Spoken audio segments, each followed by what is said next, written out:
चलो बच्चे, हम फिजिक्स के पार्ट 1 में बात कर चुके हैं मापन की। हम देखो उसके सेकंड पार्ट में बात करते हैं उसके पद्धतियों की। जैसे यहाँ से देखें हमारी, जैसे क्या है, मात्रकों की एक पद्धति से दूसरी पद्धति में परिवर्तन। जैसे एक फैदम जो है, एक फैदम जो होती है वो 6 फीट की क्या होती है, बराबर होती है। एक नॉटिकल मील जो होती है 1.85 क्या होती है, किलोमीटर के बराबर होती है। अगर एक मील की बात करें तो 1.60 किलोमीटर की क्या होती है, बराबर होती है। अगर 1 फुट की बात करें तो वो 12 इंच के बराबर होती है। अगर 1 गज की बात करें तो वो 3 फीट की क्या होती है, बराबर होती है। अगर 1 गज की बात करें तो 0.9 1 मीटर की क्या होती है, बराबर होती है। चलो फिर हम देखते हैं आगे नेक्स्ट। एक फैदम की अगर हम बात करें तो एक फैदम जो होता है वो क्या होता है, 1.8 मीटर के बराबर होता है। अगर एक अश्वशक्ति की बात करें तो 746 वाट के बराबर होता है। अगर एक अर्घ की बात करें तो 10⁻⁻7 जूल के बराबर होता है। एक डाइन की बात करें तो एक डाइन जो होता है 10⁻⁻5 न्यूटन के बराबर होता है। एक लीटर की बात करें तो 1000 घन सेंटीमीटर के बराबर होता है। अगर हम देखें -40° फ़ारेनहाइट की जो वैल्यू होती है वो -40° सेंटीग्रेड वैल्यू की क्या होती है, बराबर होती है। अगर हम 37° सेंटीग्रेड की वैल्यू देखें तो 98.6 फ़ारेनहाइट की क्या होता है, बराबर होता है। अगर 32 फ़ारेनहाइट की बात देखें तो 0 सेंटीग्रेड की क्या होता है, बराबर होते हैं। फिर हम आगे चलते हैं। देखो यहाँ से हमारा करा जो 1 सेकंड में जो परमाणु घड़ी होती है वो सीजियम 133 परमाणु के 9.19263170 कंपन की क्या होती है, बराबर होती है। अगर जो एक आपकी परमाणु घड़ी होती है 1 सेकंड में जो होती है सीजियम 133 परमाणु के इतने की क्या होती है, बराबर कंपन की बराबर होती है। सर्वाधिक जो सही समय होता है वो मापक घड़ी या परमाणु घड़ी ही है। जो आपका सबसे सही टाइम बताता है वो कौन है, मापक के लिए वो होता है घड़ी, परमाणु घड़ी होती है। अगर हम बात करें सीजियम के अतिरिक्त आजकल परमाणु घड़ियों का प्रयुक्त जो है तत्व वो है रूबिडियम का प्रयोग किया जाता है। फिर हम बात करें कंप्यूटर और माइक्रो प्रोसेसर प्रयुक्त जो घड़ी होती है वो क्या होती है, क्वार्टेज घड़ी होती है। जो तीव्रता मापने का यंत्र जो होता है वो क्या होता है, फोटोमीटर होता है। चलो फिर हम देखते हैं आगे। कैंडिला का जो दूसरा नाम होता है, अगर हम कैंडिला का दूसरा नाम देखें तो दूसरा नाम क्या होता है, ल्यूमेन स्टेरिडियम होता है। अगर पदार्थ की मात्रा देखें तो किस में मापी जाती है, इकाई जो होती है वो क्या होती है, मोल होती है। ऐसे मात्रक जिनकी उत्पत्ति मूल मात्रकों से होती है उसे हम क्या कहते हैं, व्युत्पन्न मात्रक कहते हैं। अब यहाँ से आगे देखते हैं, हम रास देखते हैं और उनके मात्रक देखते हैं। जैसे देखो, जैसे हमारा पहला है घनत्व। अगर इनका संबंध देखिए हमारा किससे है, तो घनत्व जो होता है वो द्रव्यमान से होता है और किससे होता है, आयतन से होता है। तो ये इसका मापन क्या है, तो अगर हम द्रव्यमान लेते हैं तो क्या लिखा जाता है, किलोग्राम। अगर हम आयतन लेते हैं तो क्या लिखा जाता है, मीटर क्यूब लिखा जाता है। अगर हम वेग की बात करें तो ये इससे क्या होता है, विस्थापन और बटे में समय मिलता है, तो ये होता है मीटर प्रति सेकेंड में। अगर त्वरण देखें तो वेग परिवर्तन बटे समय में होता है, तो वेग परिवर्तन जो मापा जाता है वो मीटर में और समय जो मापा जाता है वो सेकेंड स्क्वायर में मापा जाता है। फिर हम बात करें बल, तो बल जो होता है वो क्या होता है, द्रव्यमान गुणे त्वरण।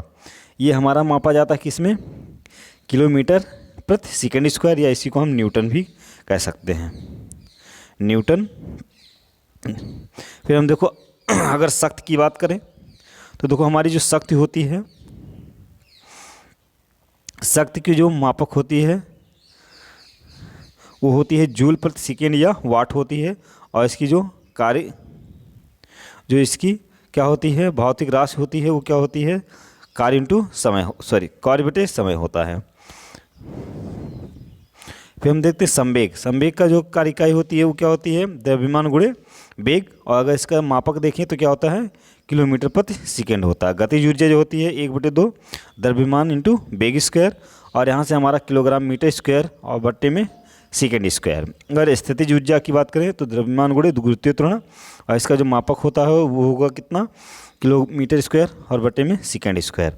और आवेग होता है बल गुणे समय, जिसे हम कहते हैं न्यूटन सेकेंड। फिर आगे हम देखते हैं तो यहाँ से हमारी एक अश्व शक्ति जो होती है वो 746 वाट की क्या होती है, बराबर होती है। अगर यहाँ से हम एक अश्व शक्ति की बात करें तो वो 746 वाट की क्या होगी, बराबर हो जाएगी। अगर हम एमकेएस पद्धति में देखें, शक्ति की जो इकाई होती है वो क्या होती है, वाट होती है। अगर ऊष्मा की इकाई देखें तो वो होती है क्या, कैलोरी। अगर ताप की इकाई देखें तो वो क्या होती है, डिग्री सेल्सियस होती है। चलो फिर हम बात करते हैं सीजीएस प्रणाली में चुंबकीय फ्लक्स घनत्व की इकाई जो होती है वो किस में मापी जाती है, गॉस में मापी जाती है। देखो यहाँ से आपकी राशि लिखी गई है, यहाँ से आपकी एसआई पद्धति दी गई है। जैसे आपका बल का जो एसआई पद्धति में मापक होती है या मात्रक होती है वो क्या होती है, न्यूटन होती है। आवृत्ति की क्या होती है, हर्ट होती है। और दाब की बात करें तो क्या होती है, पास्कल होती है। अगर शक्ति की बात करें तो क्या होती है, वाट होती है। अगर हम विद्युत आवेश की बात करते हैं तो वो क्या होती है, कूलाम होती है। चलो फिर हम आगे देखें, अगर विभवांतर की बात करें तो विभवांतर क्या होता है, वोल्ट होता है। तरंग दैर्घ्य का जो होता है एंगस्ट्रॉन होता है, मात्रक। और यहाँ से अगर हम प्रेरकत्व की बात करें तो क्या होती है, हेनरी होती है। अगर प्रदीप्त घनत्व की बात करें तो क्या होता है, लक्स होता है। अगर विद्युत धारा की बात करें तो क्या होता है, एम्पियर। और विद्युत प्रतिरोध की बात करें तो ओम होता है। अगर चुंबकीय फ्लक्स की बात करें तो क्या होता है, उसका मात्रक वेबर होता है। फिर हम आगे देखें, ध्वनि की जो तीव्रता मापी जाती है वो किस में मापी जाती है, वो बेल में मापी जाती है। इकाई जो होती है वो किस में होती है, बेल में। 1 डेसीबेल बराबर क्या होती है, 1/10 वेल की क्या होती है, बराबर होती है। डायोप्टर जो होता है लेंस की क्षमता मापती है, लेंस की शक्ति मापती है। अगर हम कहें ल्यूमेन किसी प्रकाश स्रोत से निकलने वाले प्रकाश की मात्रा की इकाई को क्या करता है, दर्शाता है।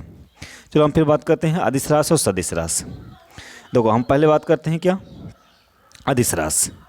देखो अदिश राशि वह होती है जिसके साथ हमें दिशा का ज्ञान नहीं होता है, और सदिश राशि वह होती है जिसके साथ हमें क्या हो, कार्य के साथ साथ दिशा भी हमें ज्ञात हो जाए। तो यहाँ देखो जैसे दूरी, समय, द्रव्यमान, चाल, आयतन, घनत्व, दाब, कार्य, ऊर्जा, शक्ति, आवेश, वैद्युत धारा, विभवांतर, विभव, ताप, विशिष्ट ऊष्मा और आवृत्ति। ये होता है क्या, हमें इसमें तो कार्य तो मालूम होता है, यह हमें कदे पता तो होती है राशि, लेकिन यहाँ पर हमें यहाँ दिशा की निश्चितता नहीं होती है। और यहाँ सदिश राशि में हमें क्या होती है, दिशा भी निश्चित होती है। जैसे हम बात करें विस्थापन, फिर बात करें क्या, वेग, त्वरण, बल, भार, संवेग, आवेग, वैद्युत क्षेत्र, चुंबकीय बल, क्षेत्र इत्यादि, ये क्या आती है, हमारी सदिश राशियाँ होती हैं। ठीक, ये काफ़ी इम्पोर्टेंट है क्योंकि ये आपका सदिश राशि के लिए विभेद करने के लिए आ जाता है। चलो फिर हम बात करते हैं वह वेक्टर जिसका परिमाण क्या होता है, शून्य होता है, उसे हम क्या कहते हैं, शून्य वेक्टर कहते हैं। फिर हम कहते हैं गति, मोशन। घड़ी के लोलक की जो गति होती है वो क्या होती है, कंपनीय गति होती है। पृथ्वी अपने अक्ष पर क्या करती है, घूमना घूर्णन गति का उदाहरण होता है। अगर हम प्रक्षेप गति करने वाले पिंड के पथ को क्या कहें तो उसे हम प्रक्षेप पथ कहते हैं। तोप से छूटने वाले गोले का जो गमन होता है वो ज्यामितीय आकार का क्या होता है, परवलयाकार होता है। चलो फिर हम देखते हैं आगे।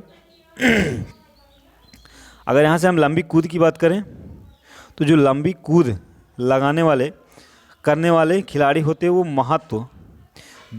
महत्तम दूरी प्राप्त करने के लिए क्या करते हैं, वो लगभग 45 अंश के कोण पर अपने शरीर को क्या करते हैं, उछालते हैं। अगर किसी वस्तु की अपेक्षा दूसरी वस्तु का जो वेग होगा, वेग को क्या कहते हैं, हम आपेक्षिक वेग कहते हैं। स्टेशन के समीप आती हुई जो गाड़ी होती है वो क्या होती है, मंदन उत्पन्न करती है। गुरुत्वीय त्वरण जी का मान जो होता है वो कितना होता है, स्मॉल जी का मान वो होता है 9.8 मीटर प्रति सेकेंड स्क्वायर होता है गुरुत्वीय त्वरण जी का मान। ठीक, और एक कैपिटल जी होता है, एक स्मॉल जी होता है। चलो फिर हम आशा करते होंगे कि वीडियो पसंद आएगा। वीडियो पसंद आया होगा तो लाइक कीजिए, शेयर कीजिए, सब्सक्राइब कीजिए, औरों को भी सब्सक्राइब कराइए। धन्यवाद। और PDF के लिए हमारे टेलीग्राम चैनल से ज़रूर जुड़ें।